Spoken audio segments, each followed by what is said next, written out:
Moi, c'est l'association Attaque Sud-Luberon, et puis là, il y a la France Insoumise et le Parti communiste. Je veux dire, je ne veux pas vous cacher, je suis un petit peu souverainiste. Le monde néolibéral mené par les États-Unis ont d'abord cassé la Grèce. Parce que la Grèce, c'est le symbole de la démocratie. On veut exploser la France dans ce qu'elle représente de dangereux. En 2018, je crois, apparaissent les Gilets jaunes. Et 1 mois ou 2 mois après, il y avait 70 pays dans le monde qui avaient des Gilets jaunes. Et en fait, qu'est-ce que veut Macron? Macron, il veut donner les sommes des caisses au fonds de pension. Les salariés des États-Unis nous ont bien dit, attention, surtout, ne faites pas comme nous. Moi, Macron, quand il est arrivé, j'ai tout de suite compris et j'ai dit c'est le fossoyeur. Le capitalisme, là, il change les mots de vocabulaire. C'est que ce qui se passe avec la loi retraite, là, aujourd'hui, comment les députés ont déminé la loi, ça m'a fait penser à ce qui s'est passé en 2005 en France. En France, en 2005, on nous a présenté un TCE, un traité. C'était un traité avant les urnes et c'était une constitution après les urnes. Ce qui s'est passé là avec la loi retraite, c'est que les gens commencent à s'emparer des mensonges. Parce que c'est essentiellement des mensonges. Et là, ils sont au bout du bout, là. Puisqu'ils ont dit récemment, les gens qui bloquent l'économie, etc., ils vont être responsables du réchauffement climatique. Enfin, je veux dire, Véran, il s'est ridiculisé. Quand il y a un dogme économique dans une constitution, c'est une dictature. Donc voilà. L'UE est une dictature. Qu'est-ce que vous pensez du RIC des Gilets jaunes, alors, par exemple? Je veux dire, c'est vrai que les Gilets jaunes ont été massacrés. Ah oui. Et j'en veux un petit peu à la gauche de les avoir laissés. Moi, je sais que quand j'ai été aux Gilets jaunes tout de suite, il y a des camarades qui m'ont dit « Mais écoute, on te connaît, Daniel, tu es avec les fachos. » Mais je dis « Mais pas du tout. Mais vous vous trompez complètement, quoi. » Voilà. Et je pense que là, c'était une partie de la démocratie qu'on se réappropriait. Voilà. Ah non, moi, les Gilets jaunes, parfait. Et heureusement qu'ils étaient là. Donc, les élections sont passées, on n'en entend plus parler. Pourquoi on n'entend plus parler du RIC? Et pourquoi la NUPES ne prend pas cette idée de véritable démocratie dans les mains et n'en fait pas son cheval de bataille? Ça réglerait, à mon avis, beaucoup de problèmes. L'idée de la NUPES, c'est excellent. C'est à nouveau l'unité de la gauche. Voilà. Même si de temps en temps, il y a des coins où ça fait mal. Mais face à un fossoyeur, il faut l'unité, quelle qu'elle soit. Et pourquoi que l'unité de la gauche, finalement? Pourquoi pas l'unité des citoyens, peu importe, transpartisane? Mais je pense que Mélenchon est tacticien. Il est en train de préparer les prochaines élections. Elles vont peut-être arriver plus tôt que prévu. Non, moi j'ai bien confiance là dans ce qui se passe. Bonjour. Bonjour. C'est vous qui avez organisé donc la... Moi, j'ai pris ma part, mais on est 3 organisations à l'avoir préparé, 2 organisations politiques et une association. D'accord. Voilà. Moi, c'est l'association Attaque Sud-Luberon, et puis là, il y a la France Insoumise et le Parti communiste. D'accord. Donc, bon, je ne vous demande pas pourquoi vous avez fait la manifestation, j'imagine que c'est pour les retraites. Il faut arrêter Macron dans la destruction de notre système social. D'accord. Mais pas seulement. Faut arrêter Macron dans la destruction de l'organisation territoriale, économique, culturelle de la France. Je veux dire, je ne veux pas vous cacher, je suis un petit peu souverainiste. Voilà. Et je pense que ça fait un certain temps que la France est atteinte par le néolibéralisme, essentiellement américain. Parce que la France, elle gêne. Elle gêne parce que 1789 et avant le siècle des Lumières. D'ailleurs, il y a toujours des tentatives de supprimer le siècle des Lumières dans les programmes scolaires, par exemple. Donc, la France, c'est aussi la commune, c'est aussi la laïcité, c'est aussi le Conseil national de la résistance, la résistance à Pétain et la victoire grâce aux communistes et à De Gaulle. Et donc, on représente pour le monde quelque chose. La Déclaration des droits de l'homme et des citoyens, c'est la France. Bon. Et donc, le monde néolibéral mené par les États-Unis ont d'abord cassé la Grèce. Parce que la Grèce, c'est le symbole de la démocratie. Et puis après, et en même temps, on veut exploser la France dans ce qu'elle représente de dangereux. Alors, en quoi c'est dangereux ? En 2018, je crois, apparaissent les Gilets jaunes. Voilà. Je crois que c'est novembre. Moi, je suis allée le 21 novembre 2018. Et 1 mois ou 2 mois après, il y avait 70 pays dans le monde qui avaient des gilets jaunes. Donc, la France, elle embête la puissance, enfin, l'impérialisme du capitalisme parce qu'elle a dans ses gènes quelque chose. Je dis, c'est peut-être des gènes gaulois, c'est peut-être, mais on gêne. Et là, sur les retraites, par exemple, là, devant, je l'ai dit tout à l'heure, devant les consulats et les ambassades françaises à l'étranger, il y a des rassemblements pour soutenir le peuple français contre cette loi qui est injuste, inefficace. Et en fait, qu'est-ce que veut Macron ? Macron, il veut donner les sommes des caisses au fonds de pension. Hein ? En 2019, il a tenté, on a dénoncé la mainmise des fonds de pension, la loi Pacte était préparée pour que les salariés s'inscrivent, prennent des actions dans leur boîte. Ben, on sait bien ce que ça a donné. Si la boîte s'écroule, qu'est-ce qui reste ? Rien. Hein, et on a bien, j'ai envie de dire, les camarades des États-Unis, hein, les salariés des États-Unis nous ont bien dit, attention, surtout, ne faites pas comme nous. Voilà. Donc, je pense que moi, Macron, quand il est arrivé, j'ai tout de suite compris et j'ai dit c'est le fossoyeur. Tout ça, ça a été préparé avant, hein, essentiellement Sarkozy, Hollande, et là c'est le fossoyeur, quoi. Donc nous, à la base, on doit résister. Et si les camarades des autres pays nous soutiennent, c'est bien pour ces raisons-là aussi, quoi. Voilà. Et donc vous parliez tout à l'heure de démocratie, est-ce que justement la démocratie directe ou semi-indirecte ou via le RIC, la démocratie, moi je suis dans l'organisation territoriale démocratique, pour moi c'est la commune, le département et l'État-nation.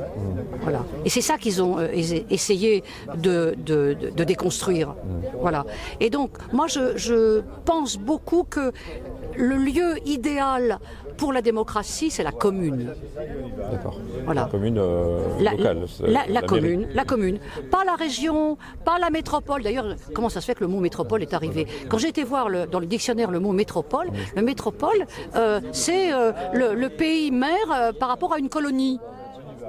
Donc moi, quand les gens parlent de métropole, alors le capitalisme, alors, il change les mots de vocabulaire, hein, voilà.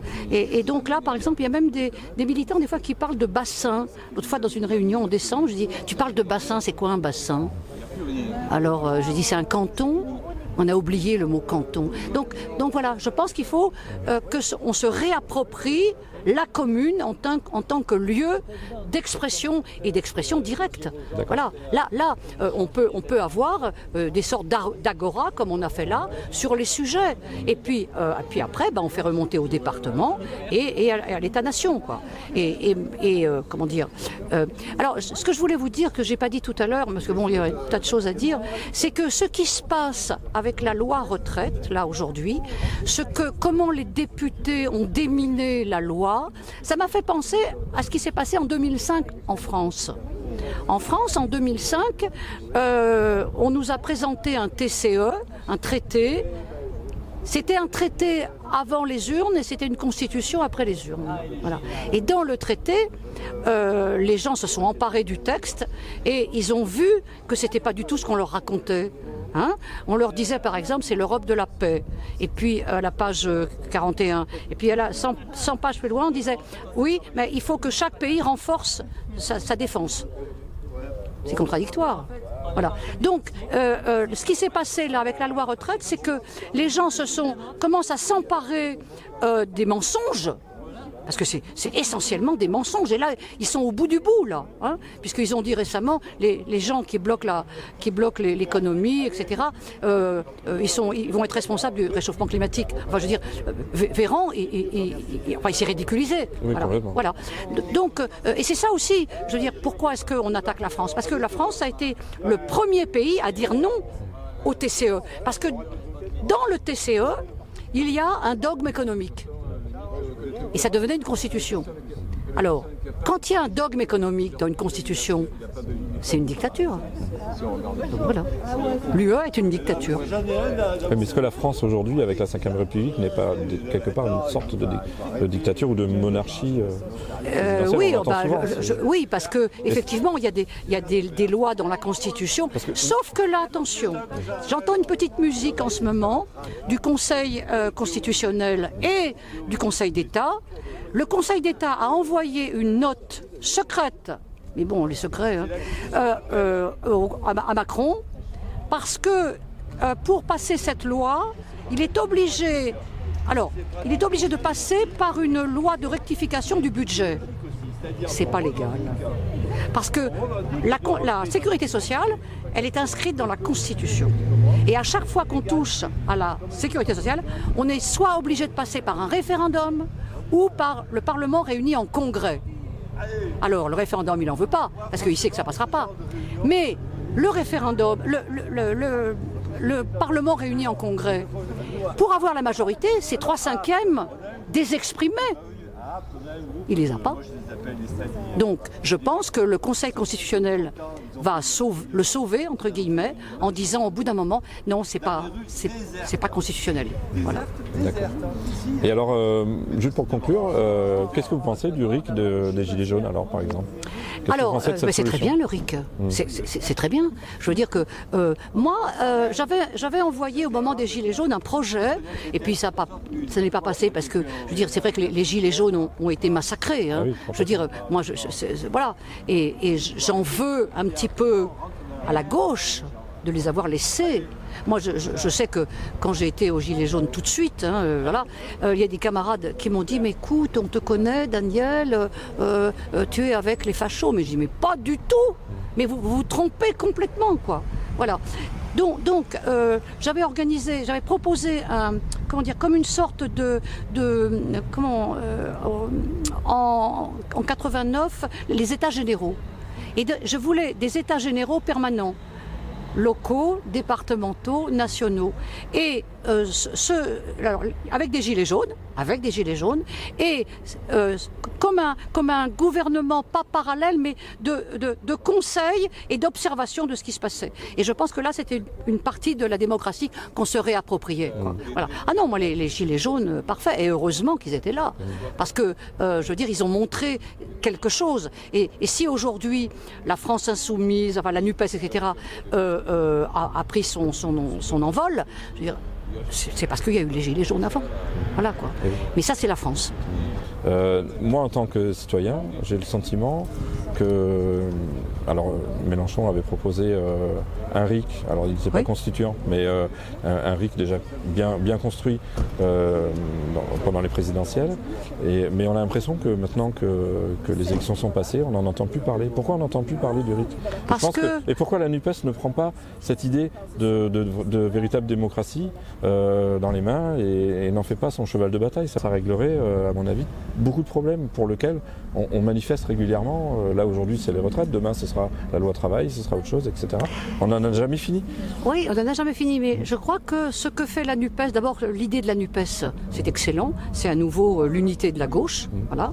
Même si de temps en temps, il y a des coins où ça fait mal. Mais face à un fossoyeur, il faut l'unité, quelle qu'elle soit. Mais je pense que... Et pourquoi que l'unité de la gauche, finalement? Pourquoi pas l'unité des citoyens, peu importe, transpartisane?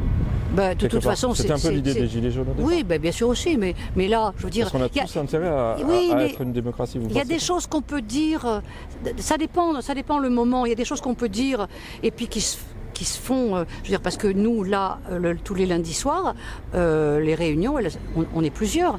Je veux dire, il y a plusieurs tendances, et plusieurs... Donc ce qui compte, c'est de se réunir, quoi. Hein, et c'est ça qui s'est passé aujourd'hui. Mais je pense que Mélenchon est tacticien. Il est en train de préparer les prochaines élections. Elles vont peut-être arriver plus tôt que prévu. Et je pense qu'il est stratège, là, il fait très attention. Mais on est en train de construire, justement, et là, avec la société, quoi, avec le peuple. Voilà. Non, moi j'ai bien confiance là dans ce qui se passe. Ok. En tout cas, merci pour vos réponses.